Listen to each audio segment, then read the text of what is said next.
Welcome back to the channel, where we dive deep into the mysteries that continue to haunt the world and shape our understanding of truth and secrecy. Tonight, we begin a journey into one of the most heartbreaking and globally recognized cases of modern times. At the center of this story is a little girl just 3 years old whose name, even after so many years, still evokes sadness, questions, and endless debates. Madeleine McCann. Before we get into the complicated twists, rumors, and investigations, let us take a step back to the very beginning. Who was this child?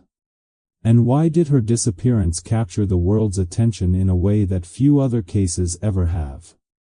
Madeleine McCann was not a public figure, not a celebrity, not someone who lived in the spotlight. She was a child, just like millions of others, curious, playful, and loved deeply by her family. Born in 2003 in England, Madeleine was the eldest daughter of Jerry and Kate McCann. Friends and relatives often described her as bright, energetic, and full of life, the kind of spirit that lights up a room. She loved to laugh, loved to play, and was especially close to her younger twin siblings. For her parents, she was a source of joy and pride. Like many families, they dreamed of giving their children happy memories, and in the spring of 2007, those dreams took them to the Algarve coast in Portugal, a destination known for its beaches, warm weather, and family-friendly resorts. No one could have predicted that this trip, intended to be filled with relaxation and laughter, would instead become the setting for one of the most infamous disappearances of our century. What makes this case stand out from countless other tragedies is the way it resonated far beyond one family's personal grief. Disappearances, sadly, happen all over the world, yet Madeleine's story became a global phenomenon. One reason is that her image was unforgettable. A small child with striking blue-green eyes and a distinctive mark in her right eye. When her face appeared on screens, posters, and newspapers, people everywhere felt an immediate connection. This was not an abstract case, it was the story of a very real child whose life had just begun. Another reason lies in the setting. The disappearance did not happen in an isolated place but in a modern European holiday town where families felt secure. If a child could vanish in such a setting, it forced people everywhere to ask themselves, if it could happen there, could it happen here too? And finally, the timing played a role. In 2007, global media networks were fast, and social media was beginning to rise.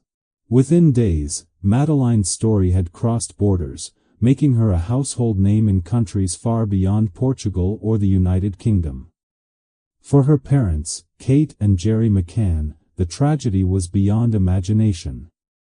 They were ordinary people, a doctor and a heart specialist who simply wanted a short break from their demanding lives.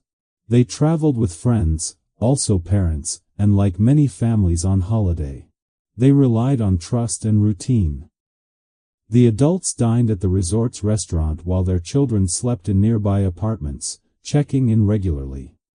On that fateful evening, they believed they were making safe, responsible choices. They checked, they reassured themselves, and they thought their children were secure. But in the span of just minutes, their lives collapsed. One moment, they were sharing dinner. The next, they were facing every parent's greatest fear. When we talk about this case, we often get lost in theories, speculation, and investigation details. Yet, at the heart of it all, this is the story of a family ripped apart in an instant. For the McCanns, it was not just news headlines, it was their daughter, their child, the little girl whose laughter once filled their home. That perspective is crucial to remember, because it humanizes what might otherwise seem like a cold mystery. But Madeleine's disappearance became more than one family's tragedy. It turned into a symbol of vulnerability in modern life. Governments, law enforcement agencies, child protection groups, and ordinary citizens all reacted with shock. The case reminded the world that safety is fragile, that life can change without warning, and that innocence can vanish in a single night. For countless parents, it was a wake-up call that no precaution feels enough when the unthinkable happens. And this is why the name Madeleine McCann still lingers in headlines, documentaries, and conversations nearly 2 decades later. It is not only about what happened to one child, it is about what her disappearance revealed about our world, our fears, and our hope that one day, answers will be found. On the evening of May 3, 2007, in the quiet resort town of Praia da Luz in Portugal's Algarve region, the unimaginable happened. Madeleine McCann, just 3 years old, vanished from her family's holiday apartment. Up until that point, the day had been ordinary, filled with the simple joys of a family vacation.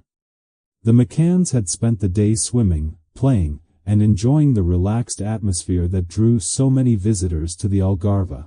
The resort was designed for families, with activities for children and a sense of security that made parents feel comfortable enough to unwind. But as night fell, that sense of comfort shattered forever.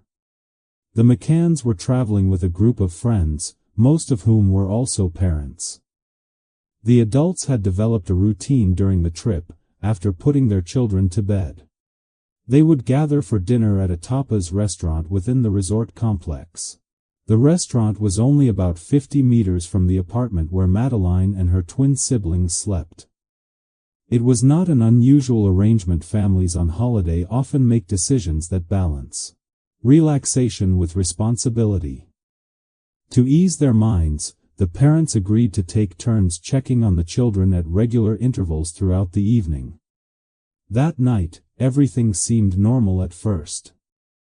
The twins were asleep. Madeleine was in bed, and the adults felt confident that their children were safe.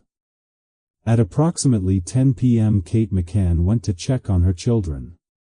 What she found in that moment would change the course of her life and ignite one of the largest missing persons investigations the world has ever seen. The window in the children's bedroom was open. The shutter was raised. And Madeleine's bed was empty. Panic set in immediately. Kate rushed back to the restaurant, shouting, "Madeleine's gone." The words cut through the night like a blade, sending shockwaves through the group of friends. They ran back to the apartment, searching every corner, calling out her name, hoping she might be hiding or had wandered off. But she was not there. The McCanns alerted the resort staff, and soon after, the local police. Within hours, news of a missing child began to spread through Praia da Luz, drawing neighbors, tourists, and staff into a frantic search that went late into the night. Despite the urgency, crucial mistakes were made in those early hours. The apartment was not immediately sealed off as a potential crime scene. Strangers wandered in and out, trying to help, but unknowingly contaminating what could have been vital evidence. Every passing minute made the situation more complicated. For the McCanns, the nightmare deepened with each unanswered call of Madeleine's name. By morning, the story was already spreading beyond the borders of Portugal. Local media reported on the missing British girl, and soon international outlets picked it up. The image of Madeleine's young face with her distinctive mark in her right eye was broadcast around the globe. Within days, millions of people knew her name. For many, this was the first time they had ever seen such a coordinated and international search effort for a missing child. Posters, campaigns, and even celebrities became involved in raising awareness. Madeleine's disappearance was not just a Portuguese story, it had become a global event. But while the media focused on headlines, for the McCann family, the pain was raw and immediate. Every parent can imagine the terror of looking into their child's bed and finding it empty. Every parent can feel the helplessness of searching and calling out, only to be met with silence. For Kate and Jerry, those moments were the beginning of years filled with hope, despair, and relentless searching for the truth.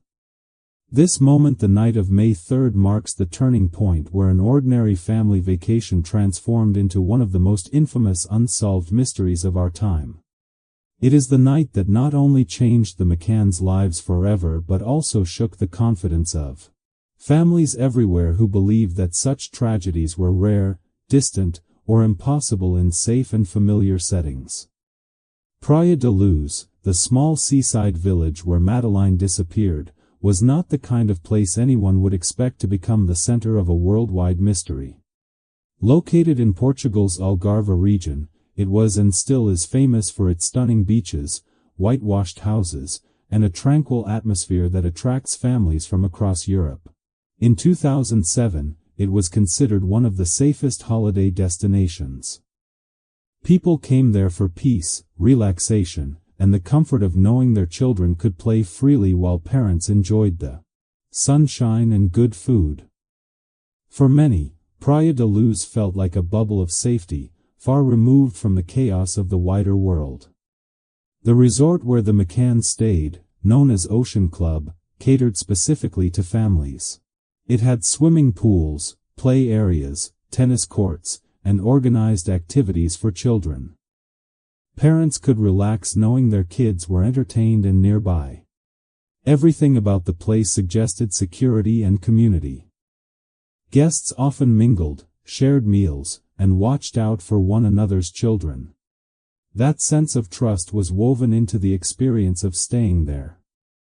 For Kate and Jerry McCann, it seemed like the perfect setting for a short, much-needed break from their demanding work schedules back in the UK. Praia da Luz itself was a picturesque town built around tourism.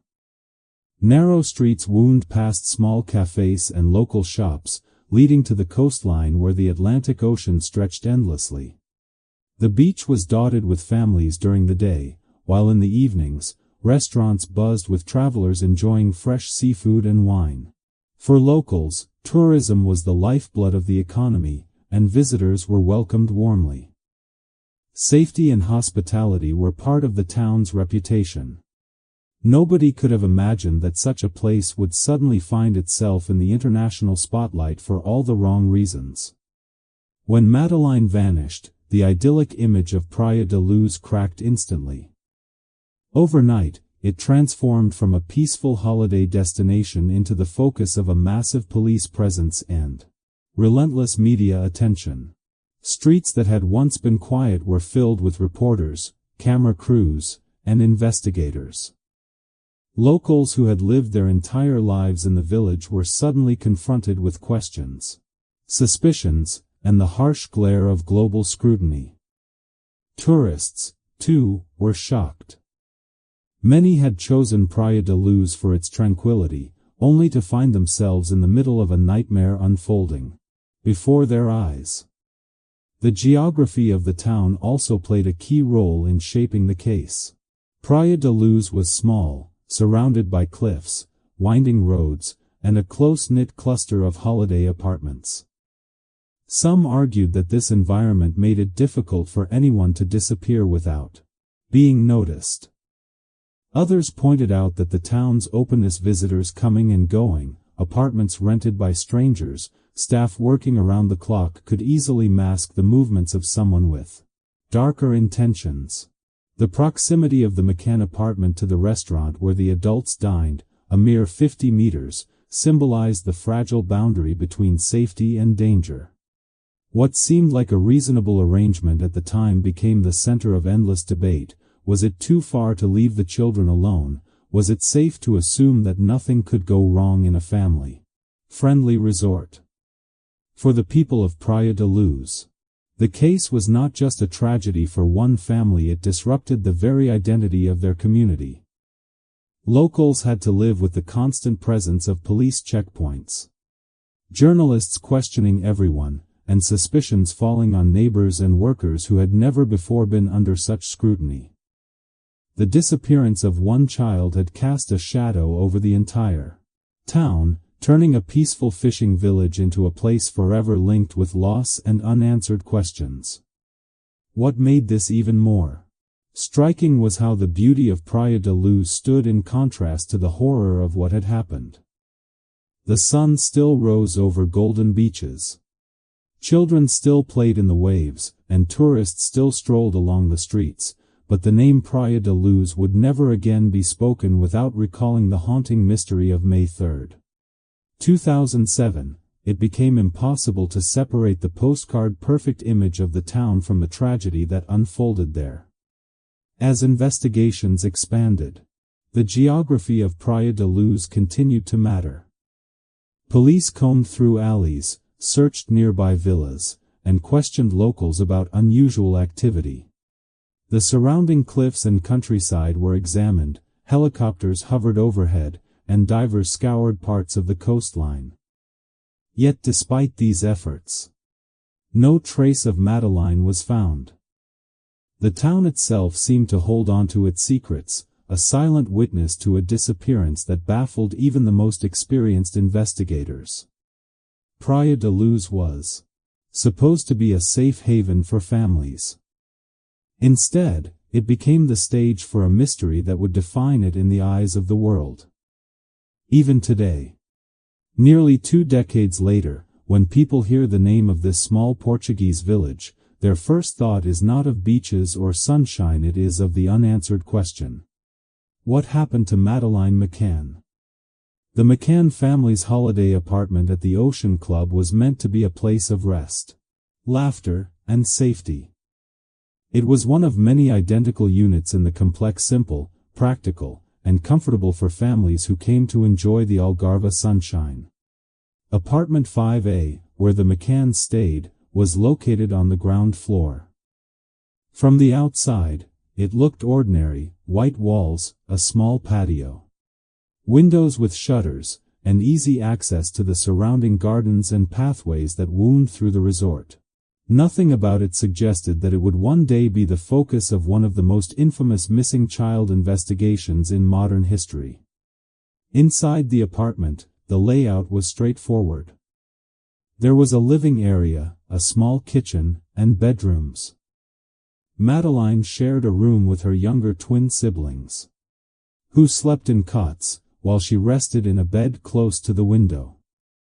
It was a space where children played with toys during the day and where exhausted parents tucked them in at night after a long day under the sun. For Kate and Jerry McCann, that apartment was supposed to be a sanctuary, a temporary home where their children would be safe while they recharged with friends nearby. On the evening of May 3, 2007, this sense of safety vanished.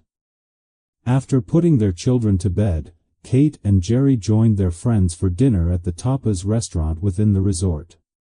The restaurant was close enough that they could see the apartment block, and the group agreed to check on their children at regular intervals throughout the night. This arrangement was a compromise: the adults could socialize, but they would also keep their children in mind. At around 10 p.m. when Kate returned to the apartment for her check, she walked into a scene that no parent ever wants to imagine. The bedroom window was open. The shutter had been raised. The twins were still in their cots, sleeping soundly. But Madeleine's bed was empty. The sight was both surreal and horrifying. In a place where everything had seemed under control, something had gone terribly, irreversibly wrong. Kate's reaction was immediate. She rushed back to the restaurant, her voice carrying across the night, "Madeleine's gone." Those words shattered the evening's calm and set off a chain of panic that spread through the group of friends and into the resort itself. People ran to the apartment, searching frantically, calling Madeleine's name, checking every corner, every cupboard, every closet. They hoped she had wandered off, maybe into another room or onto the patio. But she was nowhere to be found. The holiday apartment, so ordinary just hours earlier, suddenly became a crime scene. Neighbors, tourists, and staff poured in to help, but their presence unintentionally compromised potential evidence. People walked across the floor, touched doors and windows, and left behind traces that would later make forensic analysis difficult.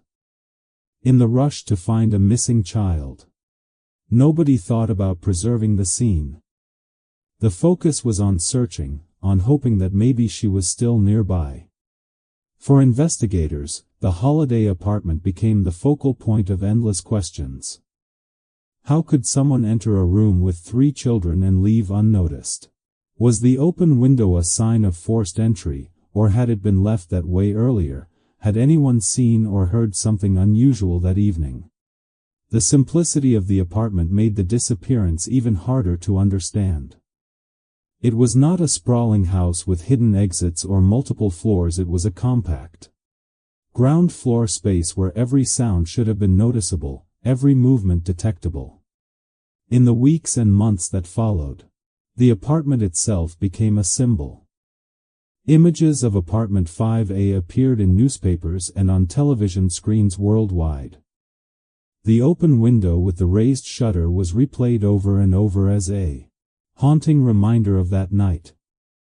To many, it represented the fragility of safety, the thin line between normality and disaster. The fact that Madeleine vanished from such an ordinary place made the story resonate even more deeply with families everywhere. After all, if a child could disappear from a holiday apartment in a family-friendly resort, then nowhere felt truly safe.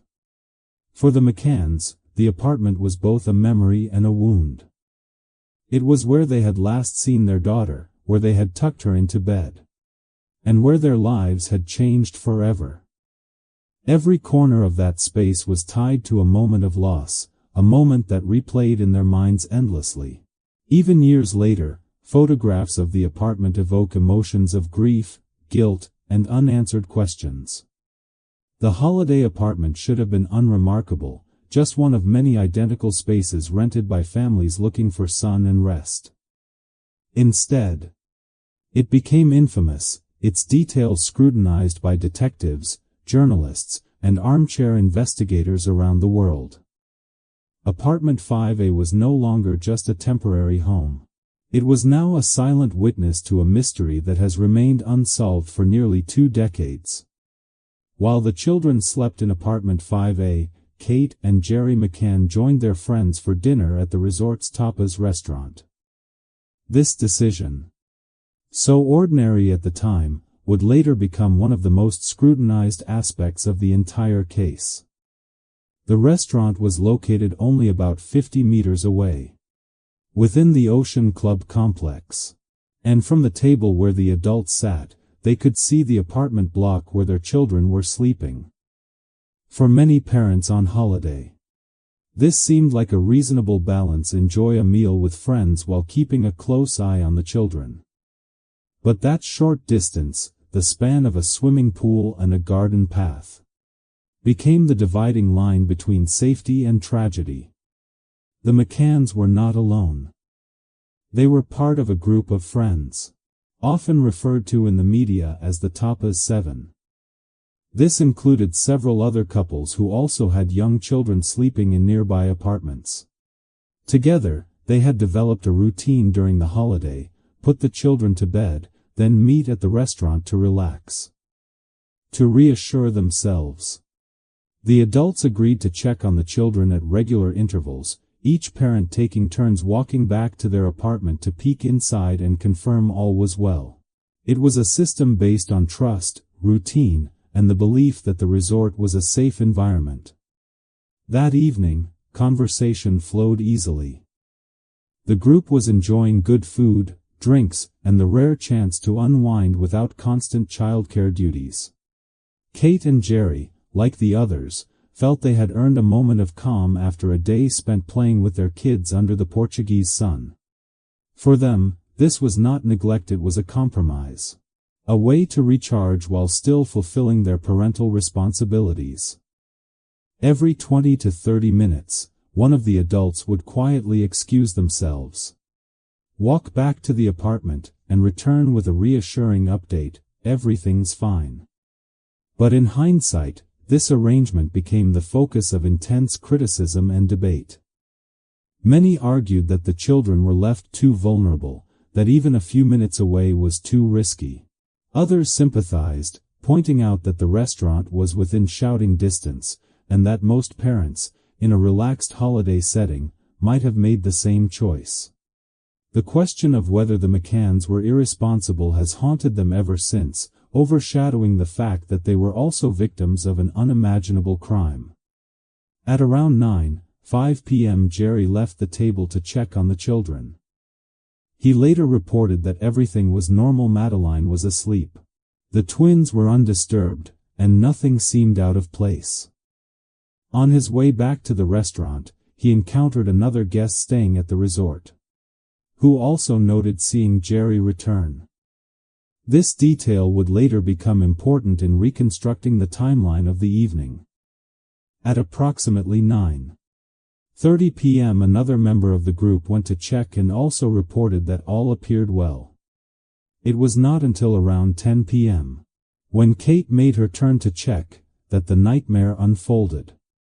She entered the bedroom, saw the window open, the shutter raised, and Madeleine's bed empty. The twins slept peacefully, oblivious to the chaos that was about to erupt.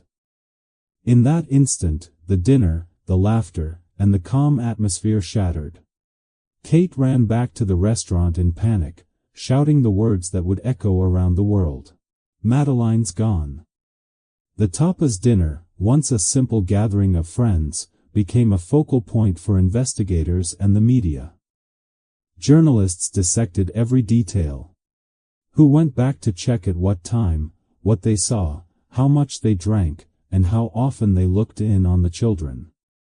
Police attempted to reconstruct the evening minute by minute, searching for gaps, inconsistencies, or missed opportunities. Every action of the parents was scrutinized not only as part of the investigation but also in the harsh court of public opinion. For the McCanns, the guilt of that night has lingered ever since. They have often spoken about how they wish they had made different choices, perhaps staying in the apartment, or hiring a babysitter, or eating indoors. But hindsight offers no comfort. What seemed like a safe, reasonable decision at the time became the detail that would forever haunt their lives. The irony is striking. The parents were only a short walk away, checking in regularly, believing they were being cautious. Yet those few minutes of absence were enough for something irreversible to happen. The Tapas restaurant, a place meant for relaxation, now holds a permanent place in the narrative of loss. For many observers, it became the symbol of that fragile balance between trust and danger, between ordinary choices and extraordinary consequences. And so, while Kate and Jerry sat at the table that night laughing, talking, and thinking their children were safe, the course of their lives was quietly being altered forever. The holiday apartment was no longer secure, the window no longer closed, and Madeleine was no longer where she should have been. In the space of a dinner, the McCanns crossed an invisible threshold from ordinary parents on holiday to the central figures in one of the most haunting mysteries of our time. Inside apartment 5A, the night began quietly, just like so many before. Madeleine McCann lay in her small bed, dressed for sleep, while her two younger siblings, the twins, just 2 years old, rested peacefully in their cots. For Kate and Jerry, the bedtime routine had been uneventful. The children were tired from a long day in the sun, splashing in the pool and running about the resort. By 8:30 p.m. they were tucked in, the lights dimmed, and the holiday apartment had fallen into silence. It was this calm, ordinary moment that gave the parents confidence to join their friends at the nearby restaurant. After all, their 3 children were safe, close by, and together in the same room. Madeleine's role as the eldest child was significant. At just 3 years old, she had a sense of awareness her younger siblings did not yet possess. Friends and family often said she was protective of the twins, keeping an eye on them in her own way. For Kate and Jerry, this gave them an added layer of reassurance. They were not just leaving 3 children alone, they believed Madeleine's presence, in a sense, anchored the room.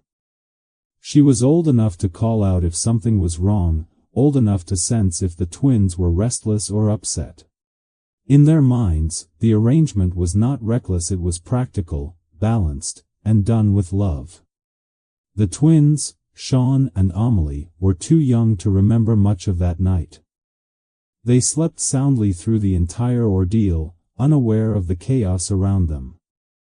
Even when Kate discovered Madeleine missing, even when people rushed in and out of the apartment, the twins remained asleep in their cots. That image, 2 toddlers resting peacefully in the same room where their sister vanished, became one of the most haunting details of the entire case. It raised endless questions. How could someone have entered without waking them? How could they be left untouched while Madeleine disappeared? Was it chance, intention, or something else entirely? For investigators, the fact that all 3 children were together in the same room complicated the mystery. If the disappearance was the result of a kidnapping, why was only 1 child taken? The twins were physically easier to carry, and yet they remained unharmed. Some theorists suggested that Madeleine, being older, was specifically targeted. Others argued it pointed to an opportunistic act, that the abductor happened upon the situation and chose quickly, without disturbing the others. Still others speculated that the very fact the twins were left behind might have been meant to reduce suspicion or panic in the early moments, giving the perpetrator more time to escape. From a parent's perspective, the room was meant to be secure. The shutters were down, the windows closed, the door ajar so that air could circulate. The McCanns had relied on the environment, the short distance to the restaurant, and their system of regular checks. In their minds, their children were protected. But this fragile sense of security unraveled in an instant. When Kate returned around 10 p.m. and saw the empty bed, the sight of the twins sleeping quietly beside it must have been both a relief and a torment. 2 of her children were safe, but her eldest, her firstborn, was gone. The presence of the twins also became part of the timeline reconstruction. When Jerry checked on the children at 9:05 p.m., all 3 were still in the room. When another friend, Matthew Oldfield, checked around 9:30 p.m., he later admitted he did not look closely enough to confirm Madeleine's presence, but he heard no noise, no sign of disturbance. By 10 p.m., the twins remained in their cots, but Madeleine was gone. That narrow time frame became critical to the investigation.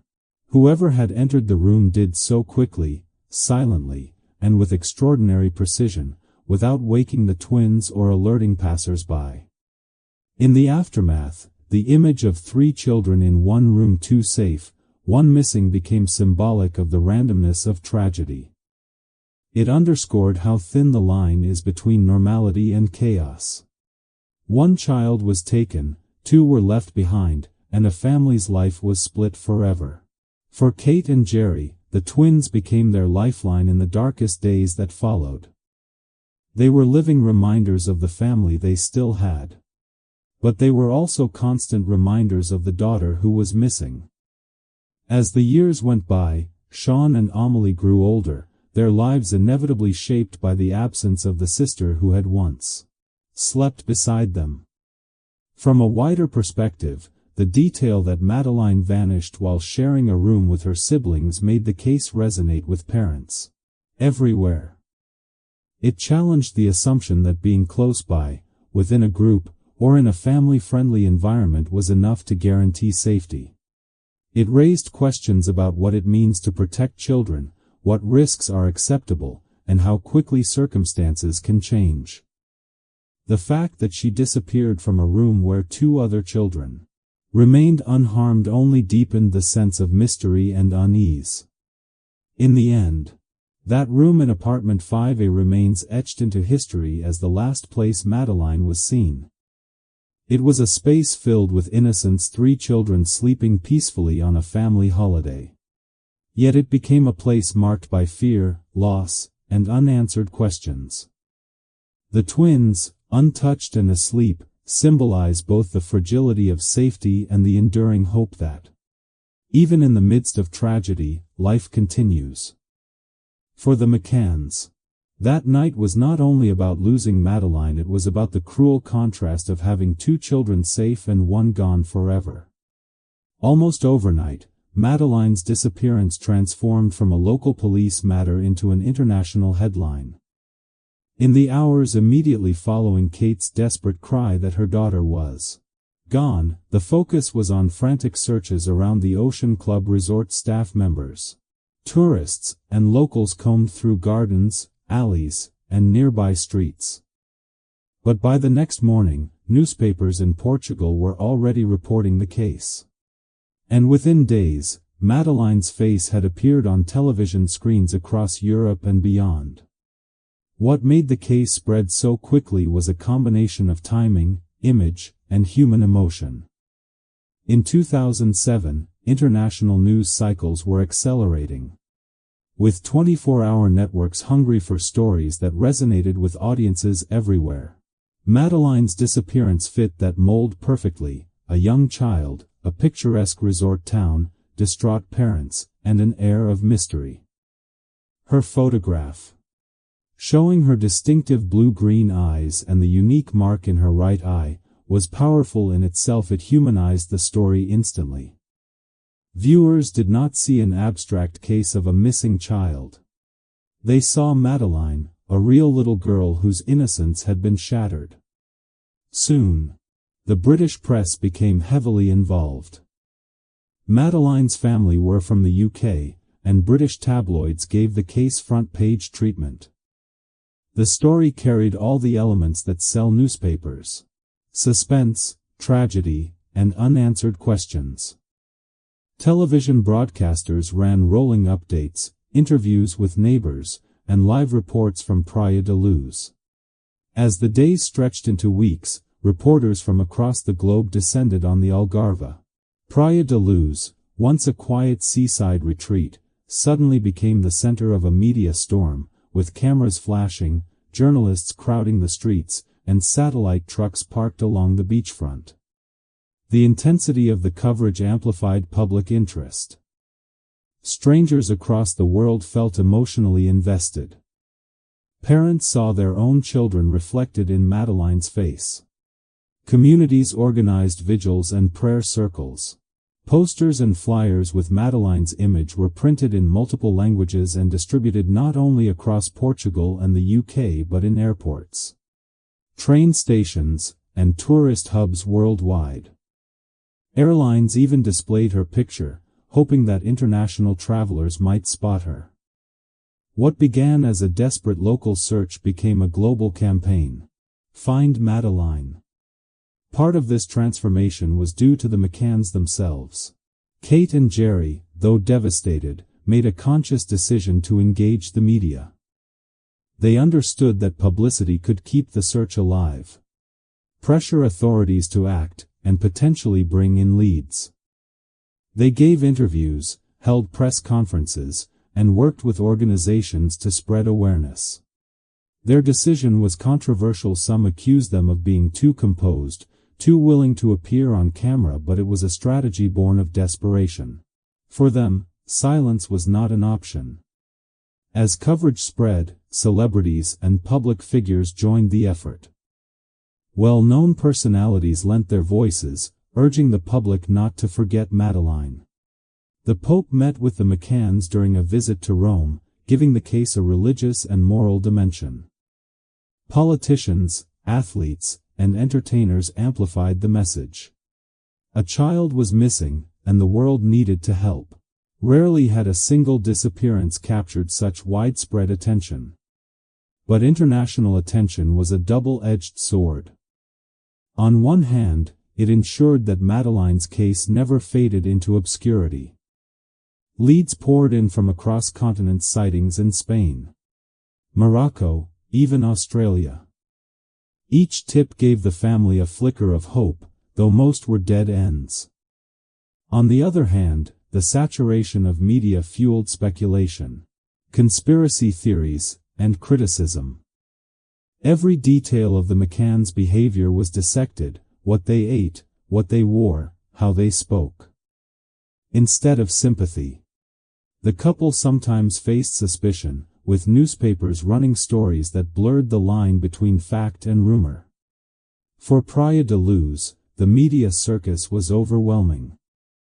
The small town, built on tourism, suddenly had reporters knocking on doors, photographers following residents, and outsiders asking intrusive questions.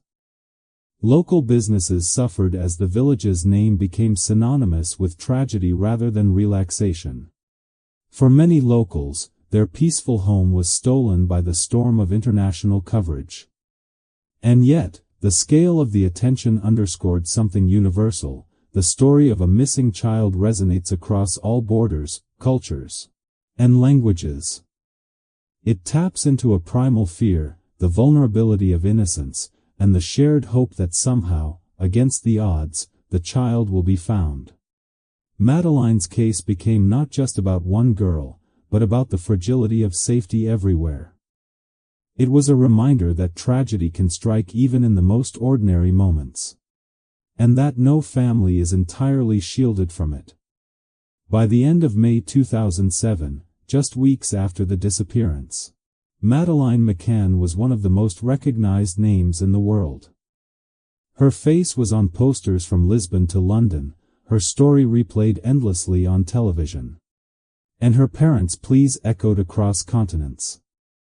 The disappearance had crossed from a single family's nightmare into a global obsession, setting the stage for years of investigation, speculation, and unresolved grief. As the days turned into weeks, it became clear that Madeleine's case was not going to fade away like so many other missing child stories. Instead, it grew into one of the most high-profile disappearances in modern history. What set it apart was not only the circumstances of the event but also the way the world reacted. It was not just a family and a community searching, it was entire nations watching, discussing, and even arguing about what had happened to one small girl in Portugal. The scale of the investigation itself was unprecedented for a missing child case. Portuguese police launched an extensive search operation, bringing in local officers, K9 units, and even border patrols. Roads were checked, cars were stopped, and areas around Praia da Luz were combed repeatedly. Helicopters circled above, and divers searched sections of the coast. In the United Kingdom, police forces quickly became involved as well, offering assistance and resources. What might have remained a regional police matter transformed into a multinational effort. At the same time, media coverage ensured that Madeleine's name remained constantly in the public eye. Newspapers around the world ran daily updates. Television networks devoted entire segments to analyzing timelines, theories, and witness statements. Even when there was no new information, journalists filled the gaps with speculation. This constant exposure ensured that Madeleine's face was recognized across continents, from Europe to Asia to the Americas. Parents in faraway countries who had never heard of Praia da Luz knew Madeleine's name and recognized her image. But the media attention was a double-edged sword. On one hand, it created immense pressure on law enforcement to deliver answers. On the other, it fueled rumors, accusations, and wild theories. Every detail of the McCanns' lives was scrutinized, from their decision to dine at the tapas restaurant to their body language in press conferences. The family found themselves not only victims of a crime but also subjects of global judgment. For many observers, sympathy turned into suspicion, and debates erupted about parental responsibility, media ethics, and the line between reporting and exploitation. Despite the criticism, the McCanns made a deliberate choice to keep the case in the spotlight. They believed correctly that public awareness was their strongest weapon. Working with advisors, they launched the Find Madeleine campaign. They traveled across Europe to raise awareness, met with politicians and religious leaders, and even secured an audience with the Pope.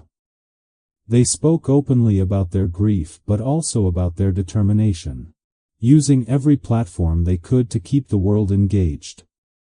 This level of organization and persistence was rare, and it helped ensure that Madeleine's case remained active in ways most missing child cases do not. Financial resources also played a role. Donations poured in from around the world, allowing the family to hire private investigators when official efforts slowed. These investigators pursued leads across continents, sightings in Morocco, reports from Spain, claims from strangers who thought they had seen Madeleine in airports, on streets, or even in distant countries like Australia. While most of these leads amounted to nothing, they kept the hope alive and the case in motion. The global scale of the case meant that Madeleine's disappearance began to influence wider conversations. Governments revisited policies about child safety in tourist areas. Airports and border control systems were scrutinized. Awareness campaigns about missing children gained momentum, often using Madeleine's case as a rallying point. Her story became not just about one girl but about a broader issue: the vulnerability of children and the responsibilities of communities to protect them. At the same time, the case highlighted cultural differences in how societies perceive parental choices and responsibility. In some places, the McCanns were seen as ordinary parents who made a reasonable decision under safe-seeming circumstances. In others, they were harshly criticized, even blamed, for leaving their children unattended. These debates extended far beyond the family itself, touching on questions of parenting, trust, and modern lifestyles. For Praia da Luz, the global attention was transformative. The small town, once anonymous to most outsiders, became forever associated with Madeleine's disappearance. For years afterward, tourists who visited the Algarve often thought of the case, sometimes even traveling to see the Ocean Club apartment for themselves. For locals, the association was painful, as their home was permanently linked with tragedy and suspicion. In the years that followed, the case remained a fixture in documentaries, books, and television specials. Each anniversary brought renewed coverage, fresh appeals for information, and reminders that Madeleine had still not been found. Unlike so many missing persons cases that fade quietly into obscurity, hers persisted, anchored by the relentless determination of her parents and the world's enduring fascination. By the end of 2007, it was clear that Madeleine McCann's disappearance was no longer just a missing child story. It was a cultural phenomenon, one of the most high-profile and widely discussed mysteries of the 21st century. It had become a case that symbolized not only the heartbreak of one family but also the fears, hopes, and obsessions of millions of strangers around the world. From the very beginning, Madeleine's disappearance was surrounded by uncertainty, and where there is uncertainty, theories inevitably emerge. Within days of May 3, 2007, speculation began to swirl not only among the investigators and the media, but also within the public. People wanted explanations, and when answers were not forthcoming, they began to create their own. Over time, three dominant theories came to define the debate: abduction, trafficking, and accidental cover-up. Each carried its own logic, its own evidence, and its own controversies, shaping how the world understood the case. The first and perhaps most widely accepted theory was that Madeleine had been abducted. This idea took root almost immediately, fueled by the open bedroom window and raised shutter. If someone had broken into the apartment and taken Madeleine, the physical details fit: an intruder entering quietly, removing one child, and leaving the others untouched. Witness statements seemed to support this. One holidaymaker reported seeing a man carrying a small child in the vicinity around the time Madeleine disappeared. Others claimed they noticed suspicious activity near the resort in the days prior. Abduction by a stranger was terrifying but, in many ways, the simplest explanation: someone came in, took Madeleine, and disappeared into the night. Closely linked to the abduction theory was the possibility of human trafficking. Portugal, like other coastal European countries, has had its share of concerns about organized criminal networks. Some speculated that Madeleine had been targeted in advance because of her appearance: blonde, blue-eyed, and highly recognizable. Trafficking rings, operating across borders, could potentially spirit a child away within hours, making it nearly impossible for local police to track. This theory gained traction as reports of possible sightings came in from Morocco, Spain, and even further afield. Each time a child resembling Madeleine was spotted, hope surged, only to fade when the lead proved false. Still, the idea that she had been taken not just by an individual but by an organized group kept the case alive internationally. The third, and most controversial, theory was that of an accidental cover-up.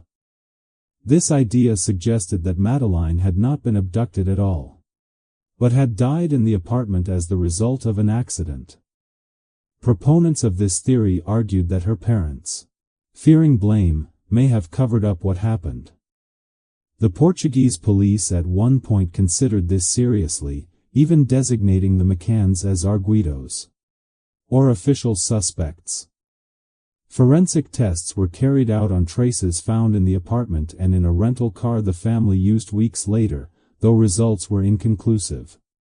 To this day, no definitive evidence has ever supported the cover-up theory, but it persisted in the public imagination.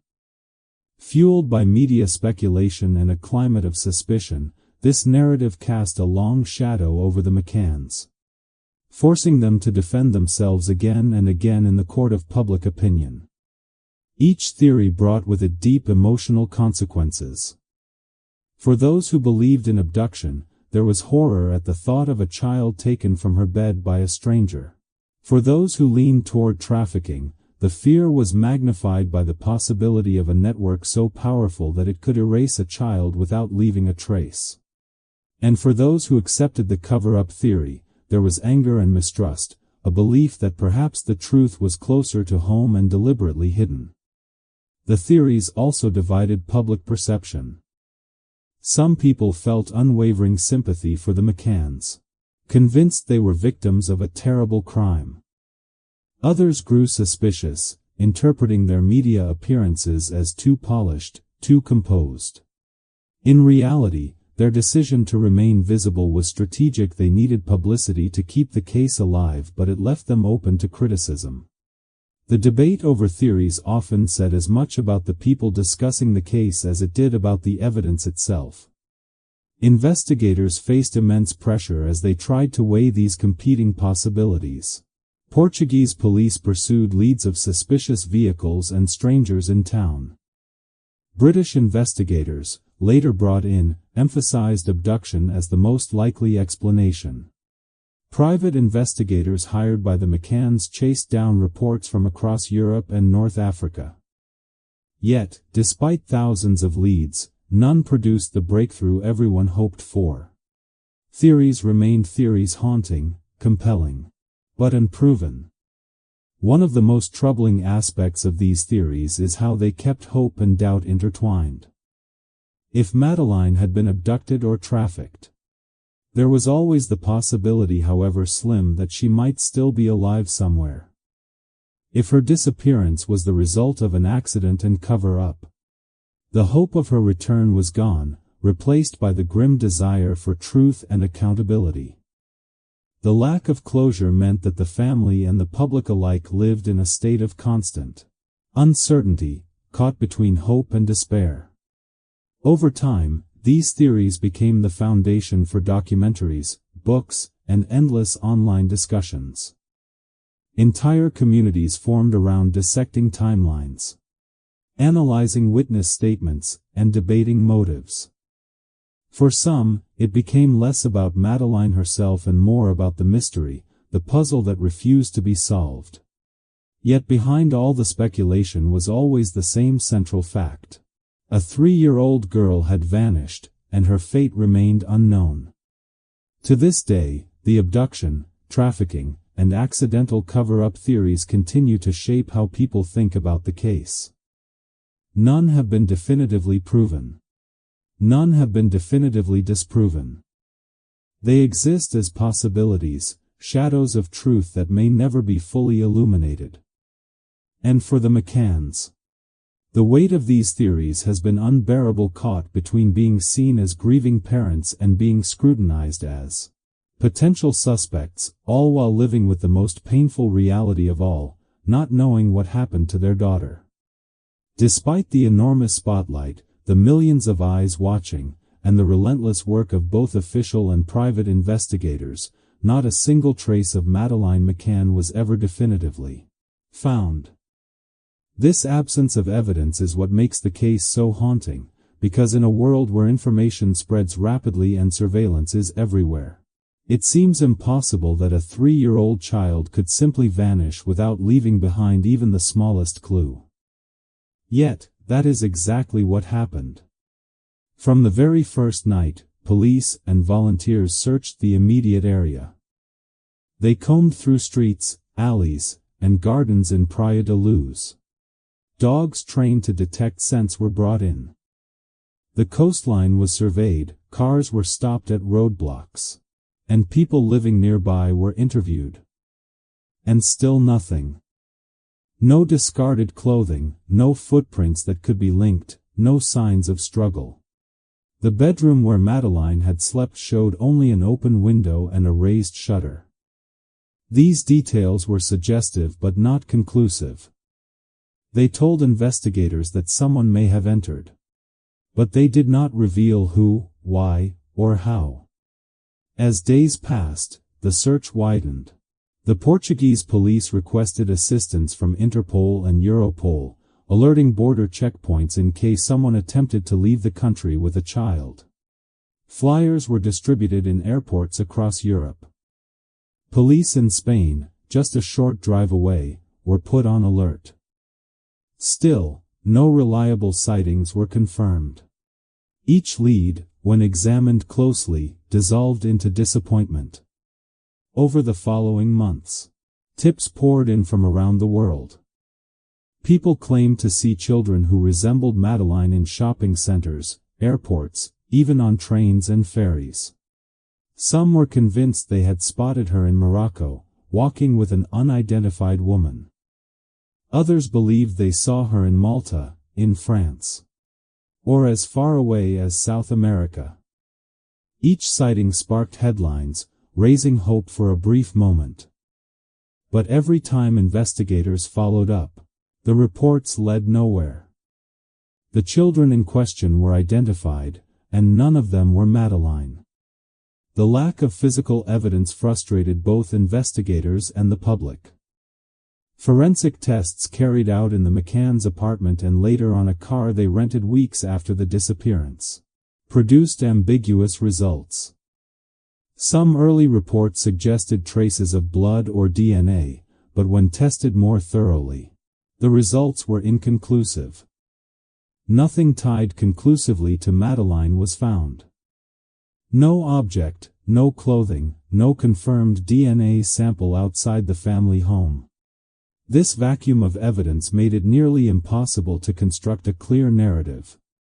The absence of clues also allowed speculation to thrive.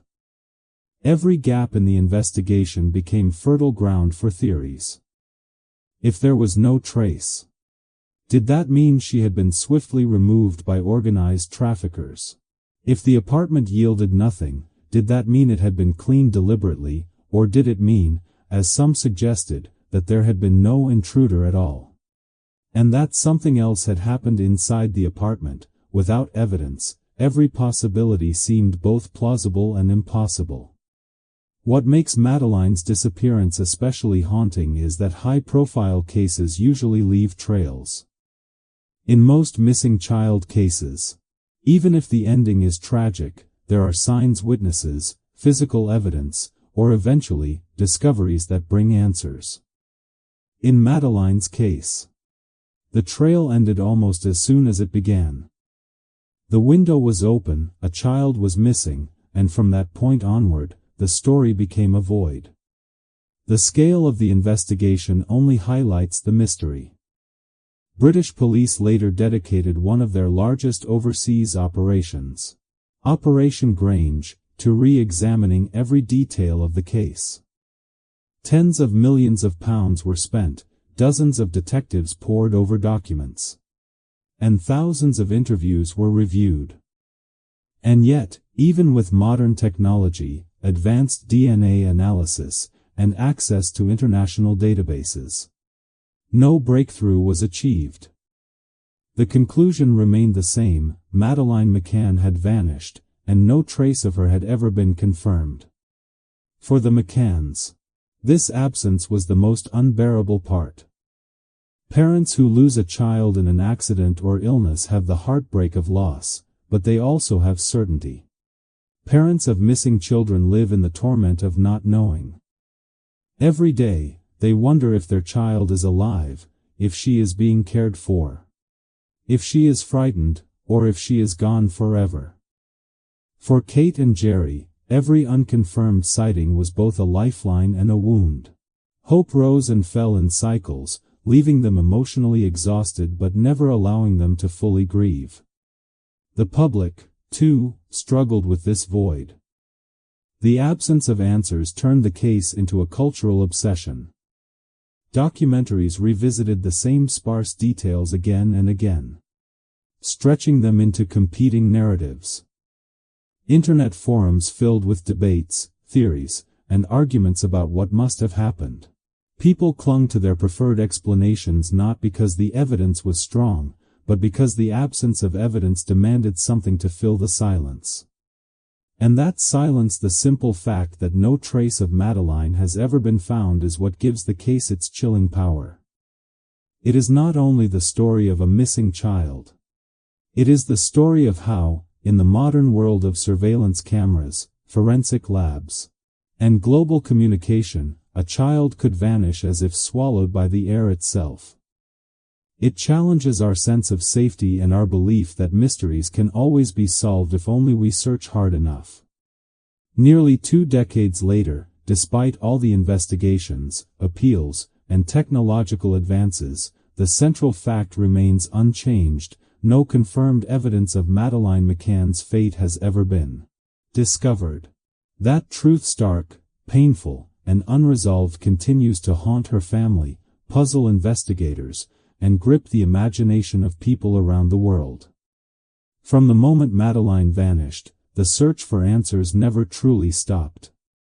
What began as a frantic local investigation soon grew into a complex, multinational case that has stretched on for more than a decade. Few missing child cases have ever been pursued with such persistence and such global attention.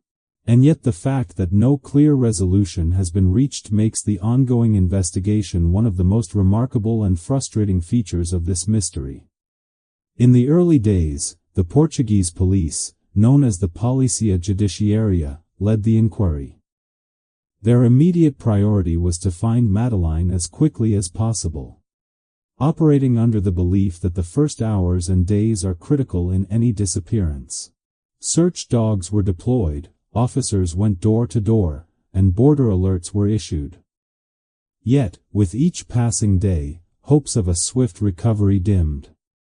As weeks turned into months, the investigation became more complicated, weighed down by media scrutiny, political pressure, and international involvement. By the summer of 2007, the case had become a diplomatic issue between Portugal and the United Kingdom. British police were eager to assist, offering expertise and resources, while Portuguese authorities were determined to maintain control over the investigation within their jurisdiction. This tension sometimes created friction, with each side occasionally criticizing the other's approach. The Portuguese were accused of being too slow and uncoordinated. while the British were accused of interfering and undermining the local investigation.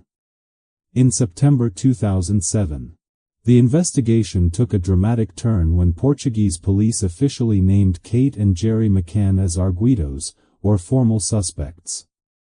This decision shocked the world. The parents, who had tirelessly campaigned to keep the search alive, now found themselves under suspicion. For several months, the McCanns lived under the cloud of accusation, facing harsh judgment in the press and relentless speculation about whether they had been involved in their daughter's disappearance. However, in 2008, Portuguese authorities dropped their arguido status due to a lack of evidence, and the case was officially archived. But archived did not mean forgotten. The McCanns refused to give up. They hired private investigators, pursued new leads, and continued to work with media outlets to keep Madeleine's story alive. Their persistence paid off in 2011 when the British government, under pressure from public opinion and appeals from the family, launched its own inquiry. Scotland Yard opened Operation Grange, a review, and later a full investigation of all available evidence. Operation Grange was one of the most significant undertakings in the history of the Metropolitan Police. Dozens of officers were assigned. Thousands of documents were re-examined, and interviews were conducted across multiple countries. The aim was to strip the case back to its foundations and rebuild it from scratch, eliminating inconsistencies and pursuing overlooked leads. For years, British detectives worked alongside Portuguese authorities, though cooperation was sometimes uneven. The investigation brought moments of renewed hope. In 2013, police released e-fit images of men seen in the area on the night of the disappearance, sparking fresh appeals to the public. In 2014, large-scale searches were carried out in Praia da Luz, including digging in specific areas. In 2017, on the 10th anniversary of Madeleine's disappearance, Scotland Yard stated that they still believed there were significant lines of inquiry worth pursuing. Each announcement reignited public attention, though none produced the breakthrough everyone longed for. In 2020, another dramatic development occurred when German prosecutors identified a convicted criminal living in Germany as a prime suspect.